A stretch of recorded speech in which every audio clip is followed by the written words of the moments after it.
Have you ever felt stuck in life?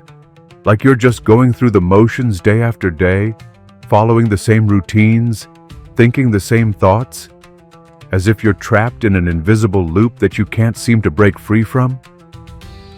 The truth is, breaking free from what I call the NPC loop isn't easy, but it is possible. And it starts with one thing: awareness. It's like trying to convince your cat it doesn't need to knock things off shelves. Theoretically possible, but requires serious dedication. Why is breaking free so difficult? Think about it like trying to step off a treadmill while invisible chains pull you back. We face barriers at every turn: fear of failure, judgment from others, and the comfort of familiar routines. Our brains are naturally wired to avoid discomfort and uncertainty. We crave the known, even when the known isn't serving us. Society reinforces this by discouraging questioning and change. We're taught to follow the script, stay in line, don't rock the boat. Breaking free means stepping into the unknown. It means facing your fears, questioning everything you've been taught, and choosing a new path. Let's talk about fear, perhaps the biggest barrier to change. What's really holding you back? Is it the fear of failure? That voice asking, "What if I try and fail?" Or perhaps it's the fear of judgment. What will people think of me? Or maybe it's the fear of uncertainty. What if I don't know what comes next? These fears keep us clinging to our comfort zones. We surround ourselves with routines and distractions because they feel safe, even when they're deeply unfulfilling. We choose Netflix over reflection, social media over real connection, busy work over meaningful action. I mean, who hasn't started a Netflix show and suddenly realized it's 3 a.m. and you've somehow watched an entire documentary series about competitive hot dog eating? That's not a random example, by the way. I may be speaking from experience. Fear is one of the biggest reasons people stay in the loop. And so, they stay in their comfort zones, clinging to routines and distractions, never realizing that these comforts are actually chains. Now let's examine another powerful force keeping us trapped: consumerism.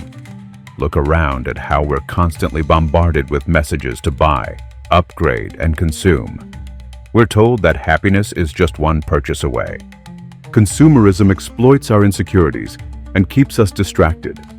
We chase material goods to fill an inner void that can never be satisfied by external things.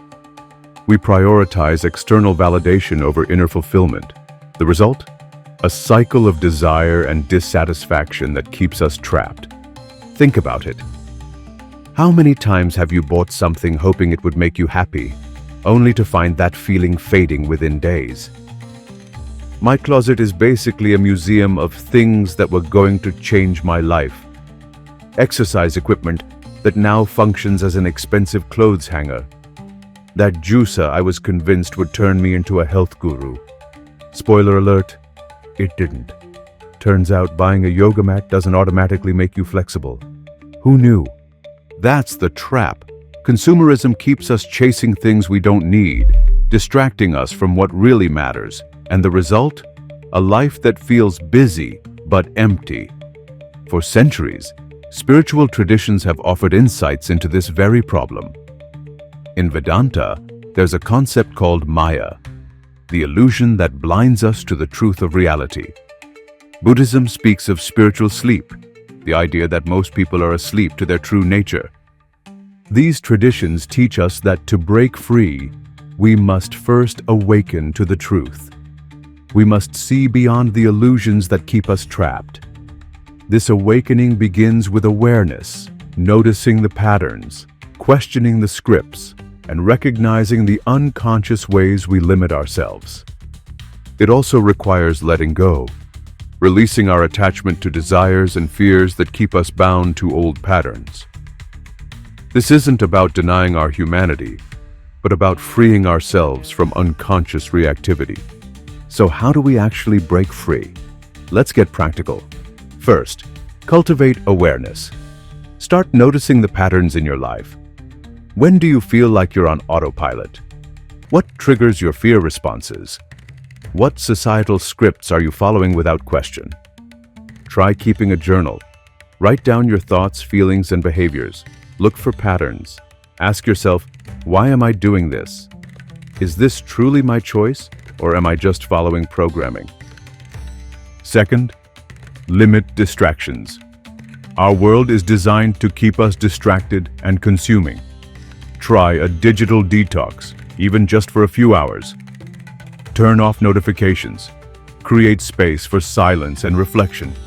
The first hour feels like you're missing a limb. What if someone liked my photo?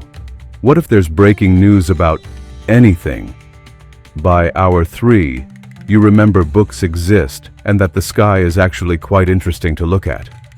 Third, practice mindfulness. Meditation isn't just a spiritual practice.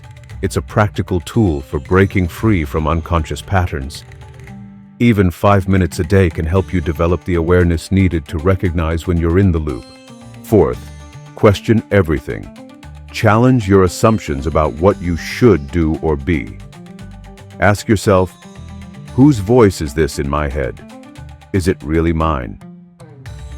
Finally, take small intentional actions. Breaking free doesn't happen overnight. It happens one conscious choice at a time.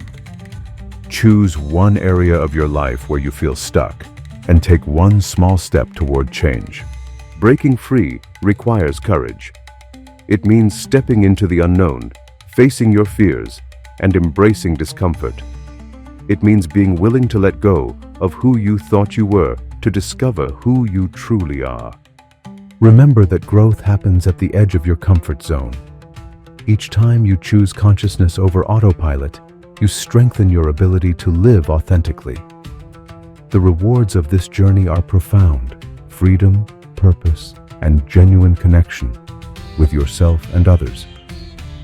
Breaking free from the NPC loop is the first step to awakening, but the journey doesn't end here.